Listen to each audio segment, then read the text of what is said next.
Order and leave you there with them. Thank Fantastic. you. Thank you so much. Hey, it's wonderful to see you both. Thank Oh, you so much for your you. time. My Yeah. pleasure. Yeah. And thanks for the film as well. Like, it's such a beautiful experience and such a tender, loving experience. What's it like to be in this part of the journey? So interesting. I can't stop looking at your backgrounds going like, what is Sorry, it's so distracting, isn't it? Yeah. No, it's great. It's yeah, great. no. It's like it's really wonderful to like after something that we've invested so much of ourselves in and we've brought such a huge group of people along with, you know, to who've also invested themselves in. It's really beautiful showing it and being able to kind of open up this sort of conversation, which is what happens when we show the film, where people get to kind of like tell us about their lives and tell us about the things they disagree with and the things they agree with, and like that feeling of like being in conversation with each other was kind of what we were craving. And so I think I feel really lucky right now to Yeah. be doing that. Likewise, I love that you said that it was tender and loving. I think that we made this film so with such open hearts and with such a great amount of sincerity, and we made it very much about our real family. I mean, it's so fictional, so much of what happens, but like there's a real emotional heart that is very true to us. And so to go out into the world and have even someone like you come on a call and just us to be here, you know, like just the three of us talking is a beautiful thing. And we get to have that with audiences as well when we do screenings. And it's such a so fulfilling actually to give a little piece of yourself and have a little piece given back. And we have people just respond with so much generosity. It's been amazing. And terrifying too. That's beautiful. Very Oh yeah, I can imagine. Yeah. But you've both got each other, right? And we'll talk about that in a moment. And usually, like my conversations that I usually have with filmmakers and storytellers are kind of free flowing. I don't usually write out questions, but I had to write out one question for this particular film because I think what it, I found that it touched on so beautifully is that it felt like a kaleidoscope. And, you know, I've watched a lot of LGBTIQA films over the years, and I've seen them tell different stories. And, you know, you go back decades and they've got gay stories, lesbian stories, and starting to see trans stories. But non binary stories just really aren't something that is told on screen very often. And Jimpa to me feels like it's history layered upon history, layered upon history, and it's peeling back. We started off here, gay liberation and rights, and then lesbian liberation rights, and then trans liberation. And now, finally, we're starting to feel this liberation for non binary stories on screen. And I felt that so beautiful. And this sense of liberation, you know, working within a family, working with each other. And I'm curious what you can, you know, talk about the importance of liberating non-binary stories on screen, what that means for you both. Yeah. I love that you would use the word liberation because I've been thinking a lot about that, like the liberation from these ideas of how we're supposed to live, you know. I think the story, the film is non-binary in many ways. Like it centers a non-binary character, but I would suggest that it rejects the binary across the board, you know. It says like things aren't one way or the other.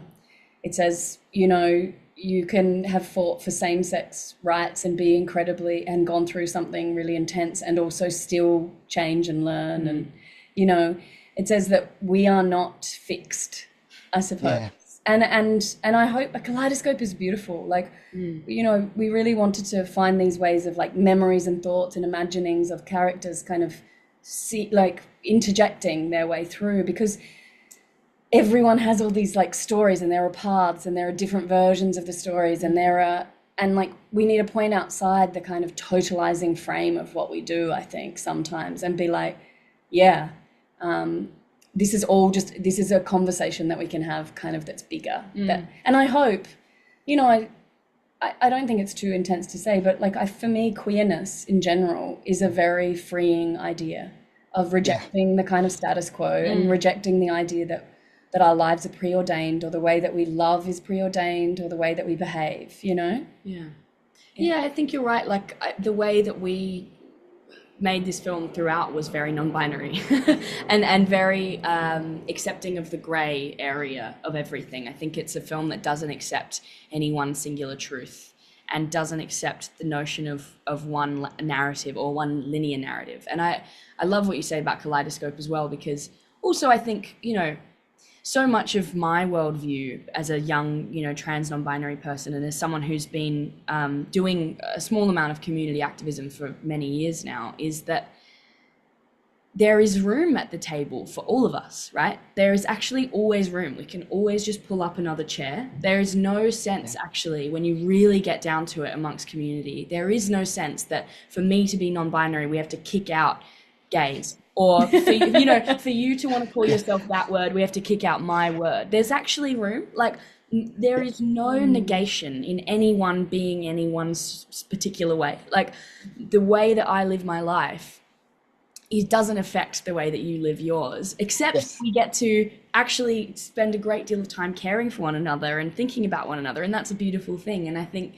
you know, I'm so invested in liberation as a notion. And also I think it's really easy to get caught up in this idea of this like timeline of progress, and this idea that like liberation is this end goal that we're all striving towards. Like one day we'll be liberated, when actually I think every day we all have small moments of liberation. And I think that one of the biggest ones is caring for one another and being cared for by one another.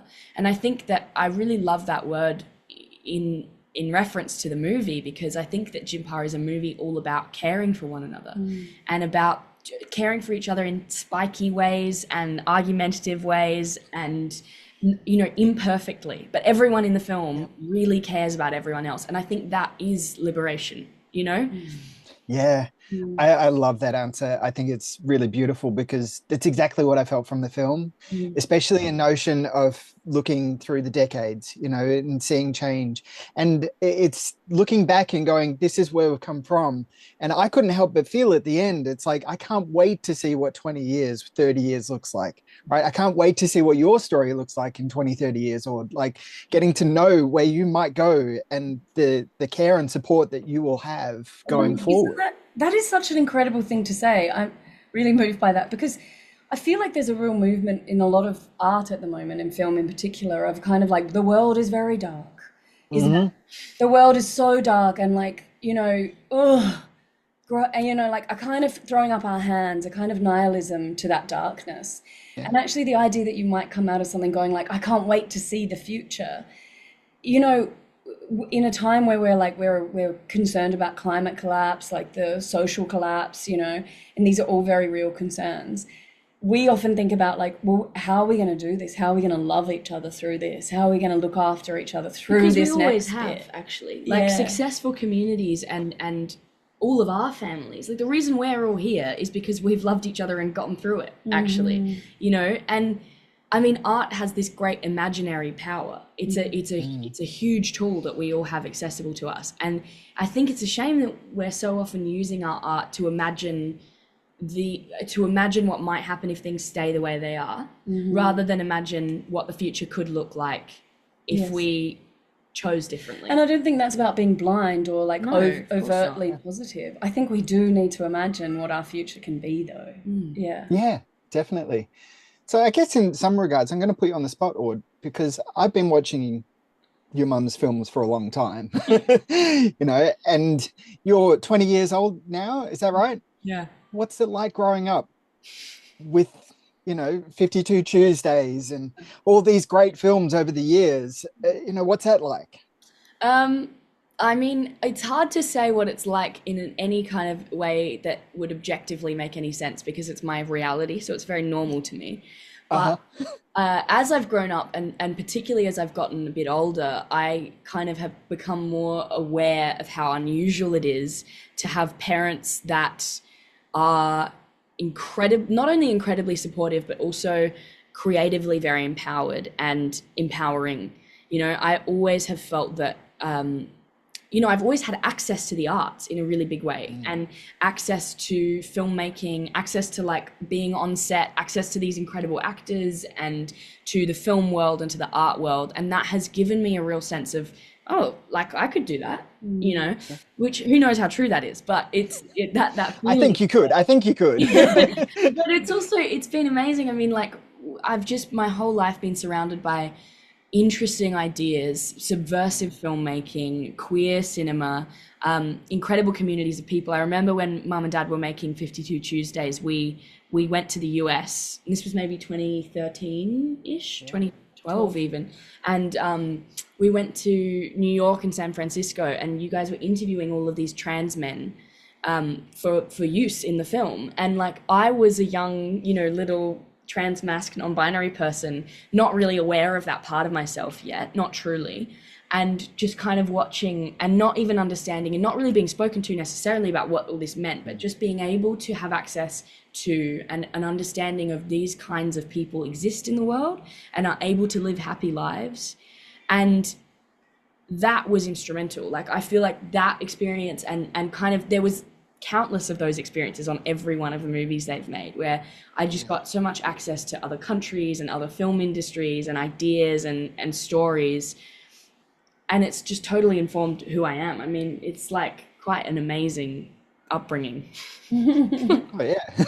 For good or for bad, like the way that we've always operated as filmmakers is kind of very much our whole lives is in it. Like we work in a shed in our backyard to edit. We like, people come over and write on our kitchen table. Like we're in conversation because that's what we're doing. It's not like and we made a choice when we had Aud to bring our life together with what we were doing, rather than to try and like create really strict, strong walls around it.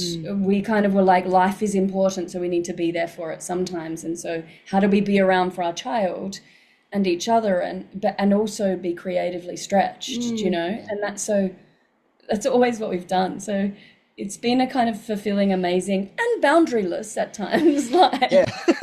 Well, I mean, that very organically led to the making of this film. Like, there was never a moment where I was like, now I'm going to start working with Mum and Dad.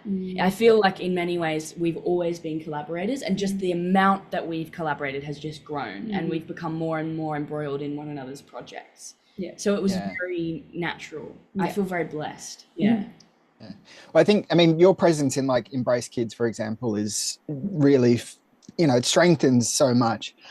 We've got 2 minutes left, or much less than that now. But anyway, one last question, which I must throw to you, because my first engagement with Jimpa, obviously when it was announced and all that, I know all that, but I first spoke to Matthew Chuang when it screened at Sundance last year, I think it was. I love him. I dream in his cinematography. And I'm curious about what it's like for Sophie to shoot and work with him, or also to be captured by him as well. What's that experience like? Yeah. Oh gosh, it's even hard to like kind of talk about. We had this incredible group of people that were the ones that were kind of like visually expressing the film, and we had a really beautiful process with them. That was Matthew, Renata Henschke, the costume designer, Bethany Ryan, the production designer, and Brian, the editor, Brian Mason. And so kind of together we did this really incredible process where we would look at images and bring references to each other, and it went across the board. It was like we would be like, for some reason this one's for me, and it wasn't just like everyone had their mood boards. We sort of were in conversation, like, why has Matthew bought this thing with all this extra space at the side? Why has Beth got this moment that feels like we can't quite see this thing? And so that conversation was something that really grew up in the room around us. And Matt has a beautiful, you know, ability to kind of find a certain kind of light and like bring in a certain texture in that. And so that felt like this quite incredible sort of conversation between us all that I felt was very unique, actually, and kind of started sort of day one. And I had worked with Renata and Brian a lot, but with Matt and Beth, that was the first time for me, and it was like which was kind of incredible. Sorry, I didn't give you a chance. Oh, it was great. Matt's a really a very enjoyable person to be around, and a very like, we had a lot of jokes on set, and there was a lot of kind of he and I had it quite quite early on, we did a camera test before we even went into pre-production on the film, and it was me like dancing in a hallway and he shot it, and we quite early on had a little bit of a kind of shared body language of reassurance. Like on set there was a real sense of he and I could just kind of look at each other and like everything was okay kind of thing. So I felt very safe in front of his camera, which is not always the way with cinematography. So yeah, and that's what I feel from the films that he shot as well. I just live for his movies. Thank you both for your time. I feel richer and greater for having experienced the film. So I really value it a lot. Yeah, That's and so your cool. time as well, of course. This is wonderful. Lisa, I'll shut